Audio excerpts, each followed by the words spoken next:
androany moa zany a dia fotoana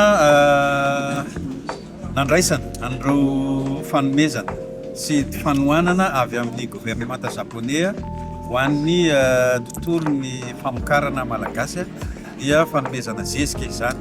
Ireo zezika ireo dia entina hampiroboroboana ny fambolena, ny famokarana ary entina ihany koa zany hanatsara ny tahambokatra na ny rendement zany hanatsarana ny fidiram-bola ny datsaha.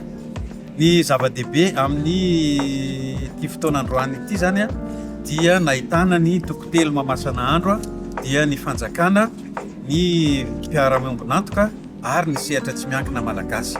Ireo tokotelo ireo dia tokony hiara-iasa foana amin'ny fampiroboroboana ny tontolo ambanivohitra. Izay moa zany matetika no tsy nisy hatramin'izay ka nahatonga ny tontolo ambanivohitra marisarisa sy sahirakirana satria tsy ampy ny fanomezana sehatra, ny sehatra tsy miankina toy izao amin'ny fandraisana andraikitra amin'ny fampiroboroboana ny sehatra famokarana eto Madagasikara. Izany moa dia tsy voisika ny namorona an'izany fa maneran-tany dia anisan'ny mpandray anjara lehibe amin'ny fampiroboroboana ny sehatra ny famokarana sy tontolo ambanivohitra ny sehatra tsy miankina.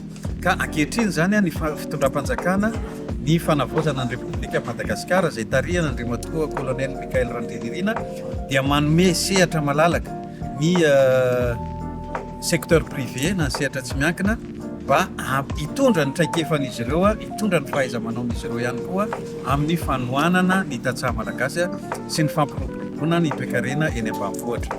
Ka ny zavatra natao androany zany dia fanolorana an'ireo zezika ireo izay ho aparitaka any amin'ireo tantsaha malagasy mba hanatsarana ny famokarana sy hanatsarana ny toe-karena.